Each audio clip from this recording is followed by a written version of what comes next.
Good morning, good afternoon, or good evening, CSC120 students, and welcome back from break. Nothing like a little bit of a delay to get us going here, but I'm actually kind of excited for this transition to get some feedback, and we're going to try a few things and shake things up here in our course. So because of that, I want to actually walk through a few things. From this point forward, we're actually going to use D2L here and our course room as our guide. I'm trying to make it so you don't have to deal with VPN access because I know that can be a bit slow. So I do want to point out, if you have not already, make sure that you follow the instructions here to install NetBeans. Get it onto your computer. Make sure that you are installing the same version that we have within the labs, and also because it's what I have installed. So if you want me to be able to grade your assignments, you will want to make sure that it is the exact same version. So you will notice there are a few changes in our course room. I want to walk through them. So over on the right-hand side, I still did leave my spring office hours, but I'm hoping later today to post my virtual office hours. And there is also some help here for D2L if you are needing assistance. Scrolling down, the calendar is still current as I was. I will be changing assignments as we go. I'm going to do it on a week-by-week basis until we hear further, because I just want to see what's happening, so I don't want to get too far ahead of us. I did add the Office 365 widget here, so if you are logged into that, you have access to your email, calendar, and OneDrive. D2L, there is a little widget here that if you need assistance, you can get that from the help desk. IT help desk is your source for any technical support. As far as content, that I can assist you with, as always. So scrolling back up, let's see. Your class progress still is the same. So if you are completing your work through this, you will continue to monitor this. If you haven't been using that, don't worry. The other place where you can track your progress, of course, is in your grades. And you will notice that some changes have started happening here. So right here about the middle, we've changed this up, and I probably will reorganize this just to kind of flatten it out a bit and get us our stuff that we're going to do. At this time, I'm holding off on making the decision as to what to do with the second practicum and the next two exams and the final exam. So stay tuned for that information. Scrolling back up. So what should you get started doing for week 9? What you may have noticed, I went to course materials and content, and once I went to content, that brings me to this. If you haven't been to this page, you'll land on the table of contents. Click right onto week 9. It is currently available, and as noted, we did not have class on Monday. There is a discussion forum. Please use this. So if, as you're working through week 9 topics, please use this discussion forum to ask your questions. It especially is helpful following that guideline that we've talked about, that template for asking informed and productive questions. That will help us be able to pick up where you left off. Screen captures are awesome. Embed them right in. Don't be attaching stuff. Do not attach files, do not attach code, do not attach anything. But do put screen captures if you're trying to troubleshoot something that is related to our content. Once again, if it's a technical issue, please contact the IT help desk. They can assist you. So at the top of each week, I'll just put a quick down and dirty, here's what you're doing. You will see that for tomorrow, you're going to be doing a bit of reading. So there are a few guides that I've pulled stuff together, trying to keep it nice and neat for you. And then you'll dig right into activity 1, as well as set up your account with CodeLab account. With CodeLab. And so we will begin those activities then on Friday, or I should say you will begin those activities on Friday, and then start reading the chapter 3. This will all make sense as we keep scrolling down. Monday's plan, you just kind of keep going, you pick up right where you left off. So here's the link for the week 9. Once you click into this, what's really nice is up here in the upper right corner, through the week 9 activities, you're able to just navigate forward and backwards. It is also always available down here. So you can navigate that. We go to the next page. Give it just a second. awful lot of people online right now. I did want to talk about our method of instruction for the first half, or the second half here. What we're basically going to do is keep the same structure where it is assumed you are spending the hour and 5 minutes in our class. It may or may not be at the exact same time. I know initially I had posted we were going to do synchronous meetings. With the changes that I'm making, we don't need to necessarily meet. However, tomorrow during our regular class time, I will linger in our classroom for 30 minutes, or in a virtual classroom actually, that I'll talk about in a bit. If nobody shows up in those 30 minutes, I will sign off. But please feel free to use the discussion forums. Use the weekly discussion forum for anything related to this topic. General questions, there is a general questions forum, so please use the discussion forums. Starting tomorrow, I will be regularly monitoring those throughout the day. But do plan on it taking between 24 to 48 hours, depending on timing, especially when it comes to the weekends. So from there, since this is a 4-credit class, it is expected, and this is noted right down here, when you do the math for the 4-credit, it is expected that you're spending at least 5 to 8 hours, depending on your prior knowledge and your skill level, of homework outside of class. So that's in addition to the 3 hours and 15 minutes that we spend together. Hopefully you've been doing that throughout the entire semester, so this isn't going to be a big shock. If you haven't, make sure that you start scheduling it in. I gave you kind of a mock-up. You're going to see our weeks are going to go from Wednesday to Tuesday, just because of when we're starting. It worked out really nice with the schedule. So you'll have at least 4 hours is what I put in there, but you would really probably need at least one more. So if you block it out where you're spending an hour a day, maybe you do 2 hours a couple times a week, and whatever works with your schedule, especially with all of the changes that are happening. I did leave some of these notes. We aren't doing any discussions in this class, but in case something comes up or something changes, I did leave the wording in there. Typically those would be due where an initial post is due on Sunday and your replies then would be due on Tuesday. So just in case we end up having to go that way. Make sure you read through all of this information. Again, this week is a lot of reading, becoming familiar with new guidelines. It's kind of a brand new start. So then just click on the next arrow, and this pops it up to a nice little module talking about, now that we're going to be using D2L instead of our other website, this will give you a nice walkthrough. There is some tools and tricks here to be successful. I do want to point out number 7. If you aren't already using Pulse, this is the link to do that. Once you get into Pulse, just search for University of Mount Union and pop it up, and then you can get notifications regarding all of your classes. So if you aren't already using it, it's an awesome tool.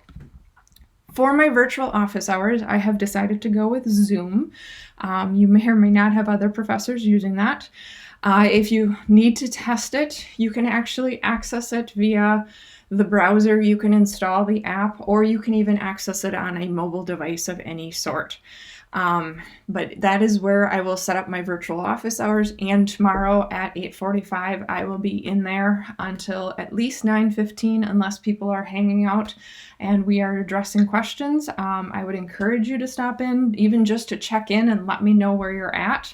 I would appreciate that, either stopping in tomorrow or on Thursday during my virtual office hour time. So I'm going to close that page. So then I just click to the next page. And here again, it's another one, but this is getting into Netiquette. We have transitioned to a fully text-based mode of communication, which means you need to be specific and think about your security. There's some general guidelines. Email netiquette. Email should be a last resort, and it should be only for elements related to your personal self or potentially a grade at this point. I would still prefer that we talk things through. So stop in for a virtual meeting, or we can hop on the phone. I do have Skype for Business set up on my computer, so my office phone still accepts phone calls. And again, I will post hours that I will be available for any of those modes of communication. And then also within the discussion forums, here's just some reminders of how to be etiquette, for the etiquette to use within there. So that's that one. Then We click to the next page, and this used to be an announcement. I shifted it in here just to keep it consistent, so you should be familiar with that. Here's your first activity that you're completing. I walk through the video here, or in that video, I walk through the process. We are shifting things a bit. We've been using that template that we've been providing. At this point, you're going to follow the exact same steps for creating your project within NetBeans, still not checking the main. However, this will walk you through exactly what needs to be completed. I notice now that I don't have the file attached here, so I will make sure that this activity Word document gets attached here as soon as I'm done recording this. You will download the Word document, and this is all gone through in the video. So watch the video and it'll guide you through. You will then need to submit your files, and again, that is all detailed within the activity. That's the first thing. Make sure you're going through these weeks in order. Then you click to the next page. CodeLab. This is where we are going to be doing a lot of our activities. CodeLab is an awesome tool that is really designed to get to the foundations of Java programming. So at the top here, follow these instructions. Here's the link to the instructions, and then follow those instructions to actually set it up. If it prompts you to paid, do not put any pay information in. We have free access to this for the rest of the semester, which is awesome. Our section code is right here, and when you're in the instructions, that'll make sense. Then, once you've got your account set up, go ahead and jump right into at least the first 4 parts or exercises of the CodeLab warm-up exercises. Then I would encourage you to actually go on and start the reading. We are going to be using a book now. This is one of my favorite Java books. We are working with the 2nd edition, so make sure that when you do this, you are grabbing the 2nd edition. So that would actually be to this page right here. You have a PDF version of it or this Trinket version. Either version works just fine. It's the exact same thing, but make sure that you're grabbing the 2nd edition, and I'll be sure to also update that link. So if we go back, and then here are your actual exercises. So as you're doing the readings within the book, you will be creating each of the exercises, put it into your week 9 folder in a chapter 3 folder, and then you'll zip up that chapter 3 folder and submit it here at the end of the week. Within CodeLab, I have set it up just to give some review, and you'll notice that this will become available on the 20th because I wanted you to get through the rest of the stuff a little bit first. But then this is not due until April 30th. So what I'm going to encourage you to do, because you need to complete 80% of these questions. Some of them are super, super fast. Some are a little bit more in depth, especially as you get to some of these later ones. But make sure that you are completing the 60% for each category, and then you'll have to pick and choose from there what you're going to do.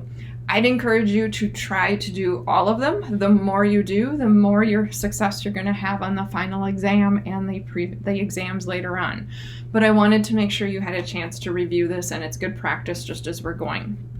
So again, this will become available on Friday, I think that is, the 20th. So we go from there, and scrolling to the next page is a link to the general questions. Again, general questions are the big picture questions. So if you have questions about what's happening, you hear a rumor or something like that, post it in here so we can all respond and make sure we're all on the same page.